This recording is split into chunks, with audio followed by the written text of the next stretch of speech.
yang suci pada dirinya tetapi tidak menyucikan yang lain, seperti air sabun, air bunga mawar, air jus, air kopi, kesemuanya tahir. Kalau tidak, tak boleh minum kita. Lepas tu bila tahir saja, maksudnya tahir fi nafsi, maksudnya kita boleh minum, kita boleh gunakan untuk masak. Cuma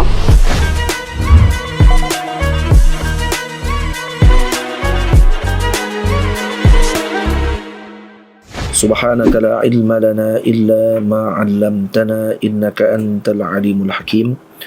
Rabbi shrah li sadri wa yassir li amri wahlul 'uqdatam min lisani yafqahu qawli. Rabbi yassir wa la tu'assir. Rabbi tammim bi khair wa ba'd. Alhamdulillah, kita bersyukur kepada Allah Subhanahu wa taala. Pada hari ini insya-Allah kita akan memulakan pengajian bagi kitab syarahan bagi matan Abi Syuja' yang kita akan susun mengikut durus bagi pengajian-pengajian tersebut.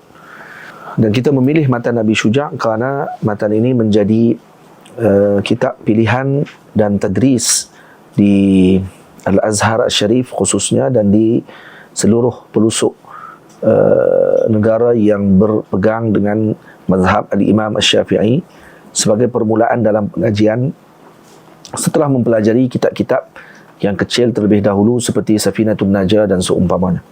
Dan matan Abi Syuja' dibaca setelah selesai 60 masalah di Al-Azhar Al-Syarif pada satu ketika dahulu, dan sebahagian lagi para ulama terus memulakan pengajian bagi kitab fiqh dengan bacaan kitab Abi Syuja'. Di Zawiyah Nasiriyah kita telah selesai bacaan kitab Taqiratis Sadidah yang dikarang oleh Syekh Al-Habib Hasan Al-Kaf hafizahullah ta'ala syekhuna. Dan pada pengajian fiqh untuk peringkat yang seterusnya kita akan membahaskan bagi matan Abi Syuja' terlebih dahulu sebelum masuk kepada syarahan bagi matan Abi Syuja', iaitu Fathul Qarib Al-Mujib, insyaAllah. Baik, terus kita lihat kepada syarahannya Al-Imam Abi Syuja'. Bismillahirrahmanirrahim. Qala Syekhul Allamatu Al-Qadi Abu Syuja'. Imam Abu Syuja' adalah merupakan ulama Syafi'iyah yang lahir pada tahun 434 Hijrah.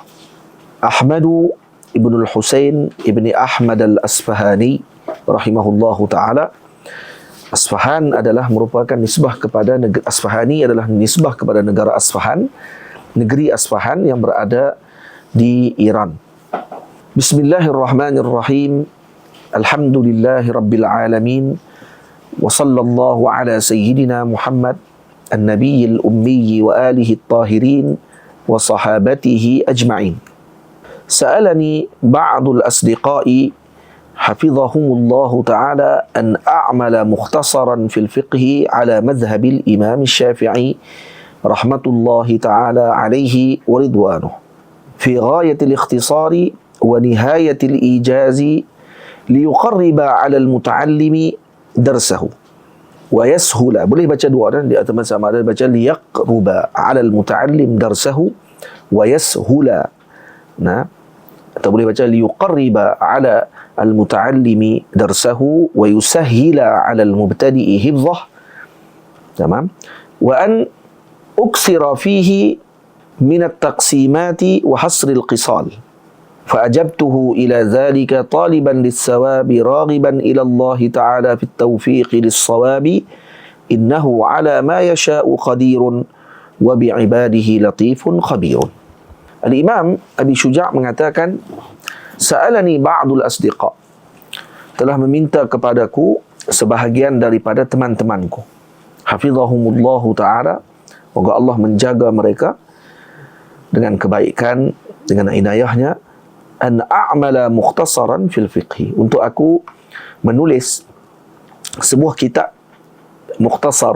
Mukhtasar di sini dengan makna yang maqalla lafzuhu wa kathura ma'nahu, yang pendek pada lafaznya tetapi maknanya luas di dalam fiqh bagi mazhab al-Imam Asy-Syafi'i rahmatullahi ta'ala alaih wa ridwanuh, fi ghayatil ikhtisar wa nihayatil ijaz, dengan ikhtisar yang sehabis mungkin, yang paling ringkas.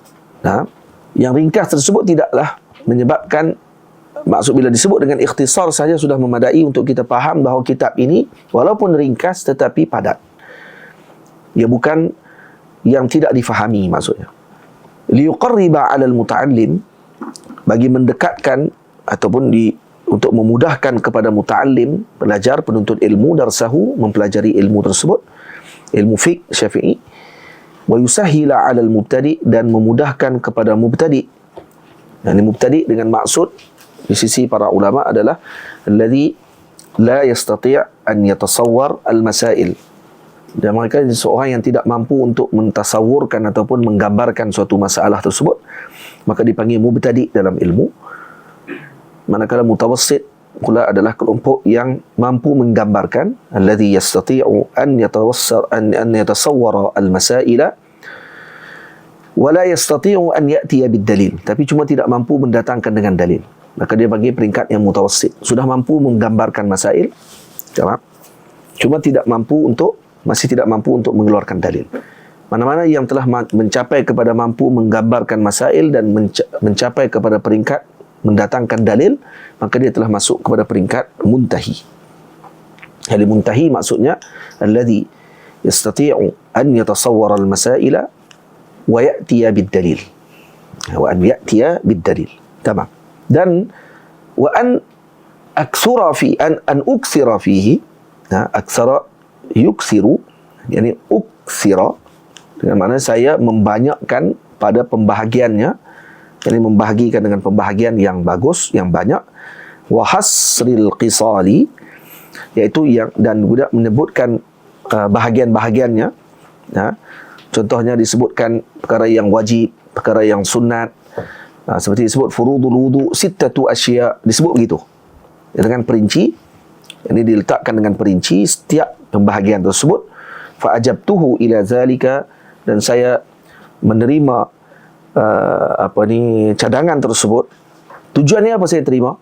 Taliban lis-sawabi raghiban ila Allah Ta'ala, kerana berharap kepada mengharapkan kepada pahala, dan raghiban ila Allah fit taufiqi lis-sawabi, dan saya berharap dan juga berharap kepada Allah untuk diberikan petunjuk kepada kebenaran, kebaikan. Innahu ala ma yasha'u qadir wa bi ibadihi latifun khabir. Ini Allah Ta'ala boleh melakukan apa sahaja yang dikehendakinya, dan Allah Ta'ala maha lemah lembut dan mengetahui tentang para hambanya. Jadi ini muqaddimah al-Imam Abi Syuja' rahimahullahu ta'ala. Sebagian penuntut ilmu menghafal Abi Syuja', yang himmahnya aliyah menghafal Abi Syuja', karena Abi Syuja' susunannya salisah, tersusun dengan baik, dan bagus untuk tertib akal fiqhi bagi seorang murid di dalam ilmu fiqh, insyaAllah. Baik, masuk kitab yang pertama, Kitabu At-Taharah. Jadi kita akan bahagikan kelas kita pengajian ini kepada beberapa kelas pengajian. Yang pertama bab ibadat, kemudian kita akan bahaskan bab berkaitan dengan muamalah, dan ada bab berkaitan dengan munakahat, dan ada bab berkaitan dengan jinayat. Jadi kita akan kelas pengajian ini akan mengikuti kepada pengajian tersebut, insyaAllah. Jadi bukan kita akan pengajian ibadat sahaja, tidak. Tidak ada waktu hari dengan ibadat. Ada hari yang kita akan baca dalam bab berkaitan dengan muamalah, dan ada bab yang berkaitan dengan munakahah, dan ada pada bab berkaitan dengan jinayah. Maka akan selesai keempat-empat pembahagian dalam ilmu fiqh. InsyaAllah akan diselesaikan dengan segera mungkin, insyaAllah ta'ala. Kitabut Taharati. Kitabut Taharah, saya bacakan matan, kemudian kita akan syarahkan matan tersebut. Al-miyahu allati yajuzu biha at-tathiru sab'u miyahin. Air yang harus untuk kita gunakan bagi bersuci ada 7 jenis air. Ma'us sama'i, wa ma'ul bahri, wa ma'un nahri, wa ma'ul bi'ri, wa ma'ul aini, wa ma'us salji, wa ma'ul bardi. Jadi ada 7 jenis air yang digunakan untuk bersuci. Kemudian Syekh menyebutkan summal miyahu ala arba'ati aqsam. Air terbahagi kepada 4 jenis, 4 bahagian. Tahir mutahhir, ghairu makruhin, wa huwa al-ma'ul mutlaq. Tahir mutahhir, makruhun, wa huwa al-ma'ul mushammas, wa tahir ghairu mutahhir wa huwa al-ma'ul musta'mal wal mutaghayyir bima qalatahu min at-tahirat, wa ma'u najisin wa huwa alladhi hallat fihi najasatun wa huwa duna al-qullataini aw kana qullataini fataghayyara wal qullatani 500 ritlin baghdadiyyin taqriban fil asah. Tamam. Ini matanya. Kemudian kita akan melihat syarahan yang disebutkan tentang masalah tersebut. Bahagian pertama berkenaan dengan kitabut taharah. Apa dia taharah?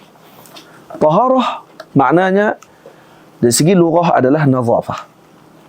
Taharah pada lughah maksudnya adalah an-nazafah, yakni bersih, kebersihan.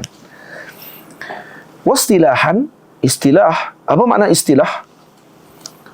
Ittifaqu ta'ifatin muayyanatin bilafzin muayyanin ala ma'nan muayyan.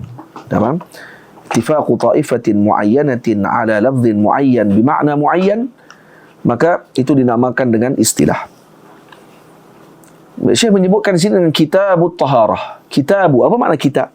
Itu. Kitab apa dia maknanya? Ismun li jumlatin minal ilmi, ismun li jumlatin muqtassatin minal ilmi mustamilatin ala abwabin wa fusulin wa masaila ghalibah. Itu nama bagi kitab. Jadi apa maksud kitab?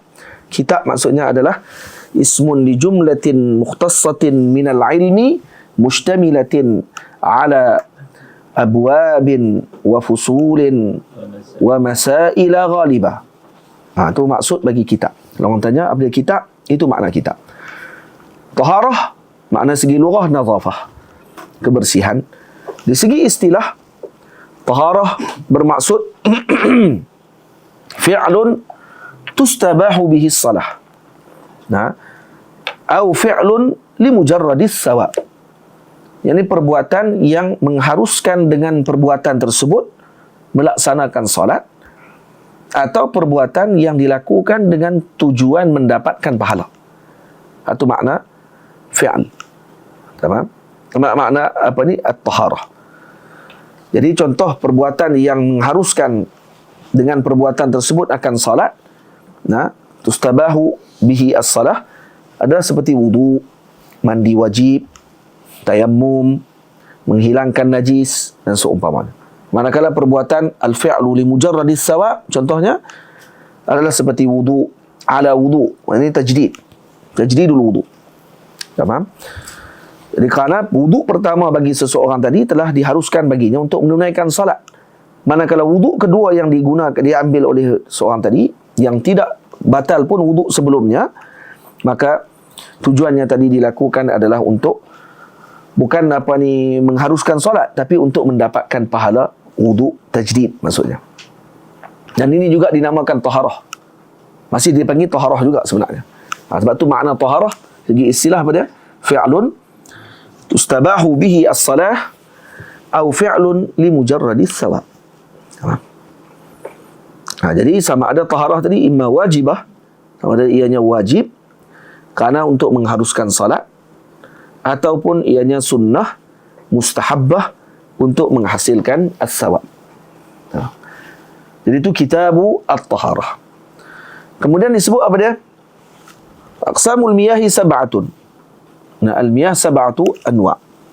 Air ada 7 bahagian. Jadi di sini dilihat pada sudut di mana keluarnya air tersebut. Ini pada sudut dari mana terbitnya air tadi. Yang pertama ma'us sama, air hujan.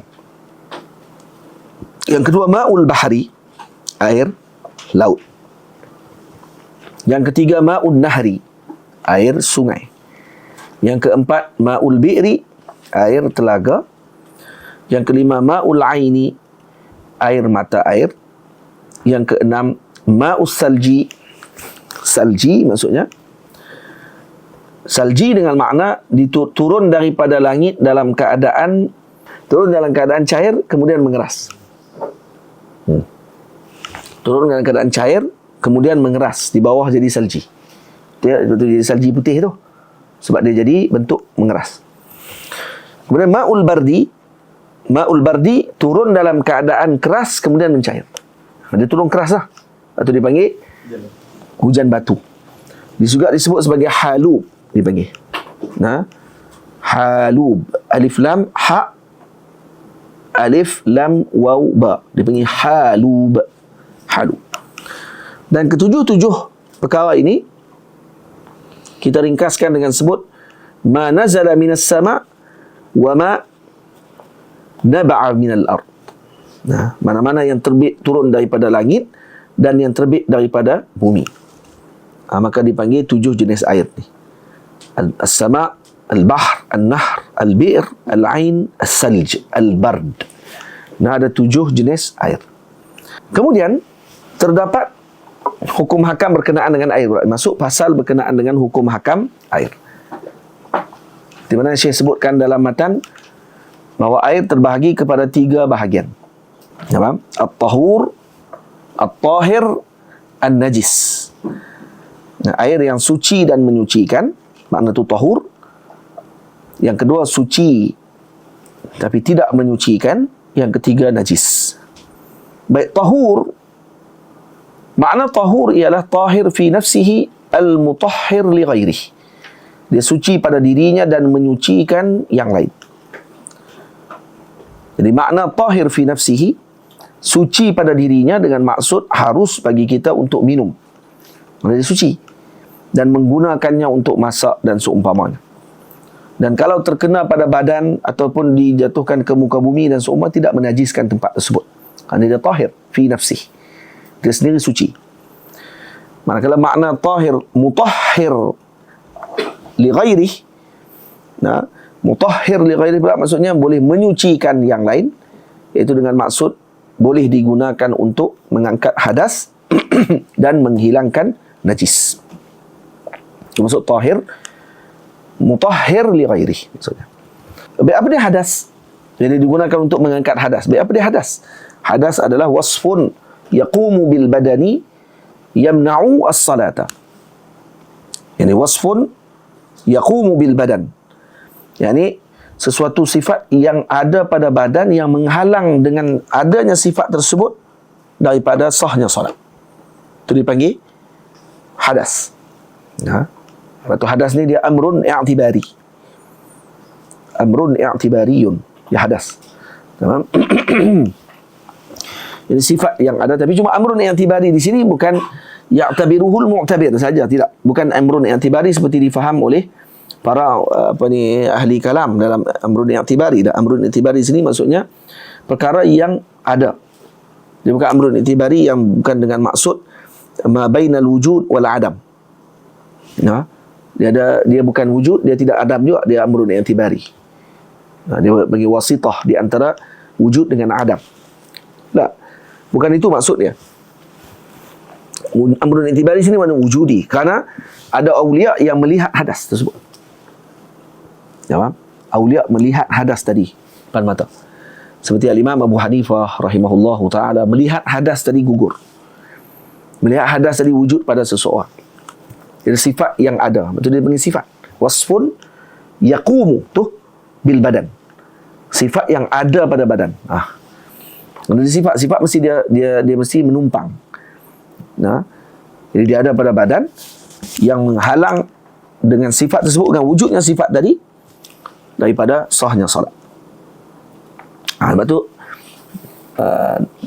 sebab tu kalau ada awliya Allah Subhanahu Wa Taala dibukakan hijab, maka dia akan melihat sifat tadi yang ada pada badan seorang tadi. Lepas tu dia beritahu murid ni dalam keadaan hadas besar, murid dalam keadaan hadas kecil, sama ada dilihat ataupun dirasakan oleh dirinya, seperti berlaku pada peristiwa Al-Imam sahib kepada qiraat tu, Al-Imam Syatibi.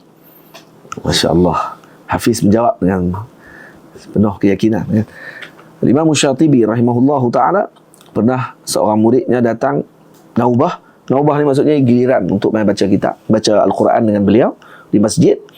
Jadi murid ni dah terlewat bangun, dia terlupa kata dia tak mandi wajib lagi. Jadi bila bangun datang ke majlis Al-Imam Syatibi rahimahullah, beliau terus datang dan duduk pada orang yang kedua. Kerana dia terlewat sikit, dia duduk pada kelompok yang orang yang kedua. Maksudnya giliran kedua lah. Ketika selesai bacaan bagi murid yang pertama, maka Imam Syatibi buta. Ya, buta. Dia tidak nampak. Tapi setelah sampai giliran kedua, lalu beliau mengatakan, datang naubah yang ketiga. Siapa yang nombor 3, mai baca dulu. Terkejut murid yang nombor 2 ni. Saya duduk nombor 2, orang panggil nombor 3 dulu. Baru dia peringat, kata, oh rupanya dia tak mandi wajib lagi. Dia mimpi semalam. Keluar daripada masjid, mandi di tempat yang berhampiran, masuk balik. Pada waktu tersebut, murid yang dah bacaan ketiga tadi dah hampir habis. Selesai murid tadi yang bacaan ketiga, terus Al-Imam Syatibi sebut, yang kedua tadi datang balik. Ada dari karamah Al-Imam Syatibi, kerana beliau tidak nampak, cuma mungkin merasai kata wujudnya hadas tadi. Jadi maksudnya hadas ni benda yang wujudi. Benda yang wujudi. Walaupun disebut dengan amrun i'tibari. Dan hadas terbahagi kepada 2. Hadas asghar dan hadas akbar. Hadas asghar iaitu ma aujaba al-wudu'a. Ini yang diwajibkan dengannya wudu. Jadi seperti kencing, berak dan seumpamanya. Maka disebabkan berlaku perkara tadi, maka diwajibkan seorang tersebut untuk berwudu. Hadas akbar ma aujaba al-ghusla, yang diwajibkan kepadanya mandi seperti janabah dan haid dan seumpama. Jadi seorang yang kencing contohnya, maka telah ada pada anggota wuduknya, pada anggota wuduknya dengan wajah, kedua tangannya, kepala, dua kakinya, dengan wasfun ghairu mahsus. Dengan ada satu sifat yang dia tidak melihat dengan panca inderanya yang 5. Jadi dia perlu panca indera yang lain untuk melihat sifat tadi yang ada pada anggota tadi. Kerana itu disuruh kita basuh anggota tersebut, anggota khusus. Seolah-olah orang yang kencing, sebaik kencing sahaja ataupun kentut, mengeluarkan angin ataupun membuang air besar, maka akan ada pada anggotanya seperti mukanya, kedua tangannya, kepalanya, dan juga kakinya, kedua-dua kakinya, ada satu sifat yang dia tidak boleh lihat sifat tersebut, yang dipanggil hadas. Dan hadas asghar tadi akan hilang ketika seorang tadi berwudu. Faham?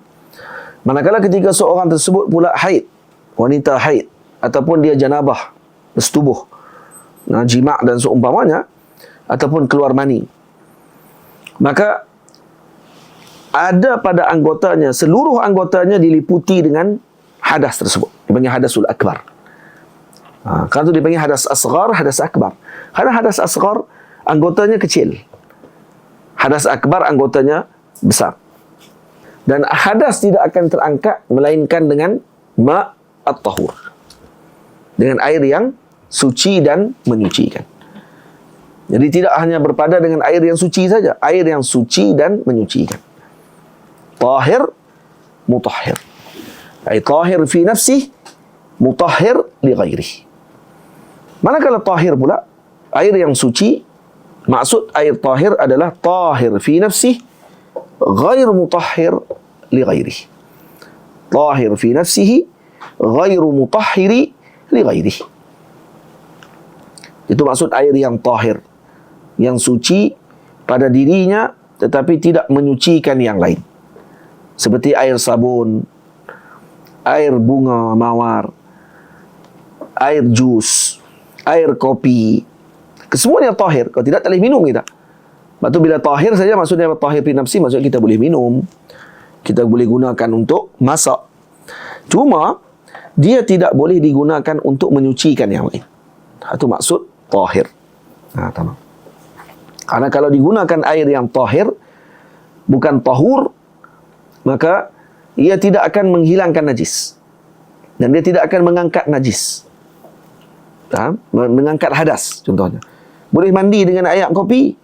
Boleh. Bolehlah mandi. Tapi tak nama mandi. Dari segi istilah.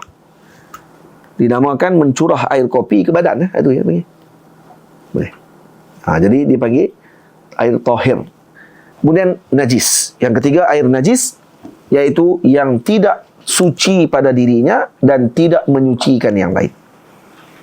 Seperti air yang berubah disebabkan kerana kencing ataupun kerana berak. Dipanggil ma'un najis. Air mutanajis dipanggil. Ma'un najis ini dengan makna mutanajis. Boleh? Maka yang berubah disebabkan kerana masuk padanya najis. Maka dipanggil mutanajis, dan ia tidak boleh digunakan untuk menyucikan pada yang lain, dan dia juga tidak suci pada dirinya. Baik, setiap air ini ada syaratnya. Setiap air ini ada syarat-syaratnya yang telah disebutkan oleh para ulama. Karena itu di dalam tahur, air yang tahur terbahagi pula kepada dua bahagian. Dalam tahir, air yang tahir juga terbahagi kepada dua bahagian. Dan air najis nanti kita akan bicarakan perbahasannya secara terperinci insya-Allah taala pada pengajian yang akan datang, iaitu fasal berkenaan dengan tahur dan fasal berkenaan dengan tahir dan berkenaan dengan najis atau mutanajjis, insya-Allah pada pengajian akan datang. Wassallallahu ala sayyidina Muhammad wa ala alihi wa sahbihi ajma'in walhamdulillahi rabbil alamin. Assalamualaikum warahmatullahi wabarakatuh.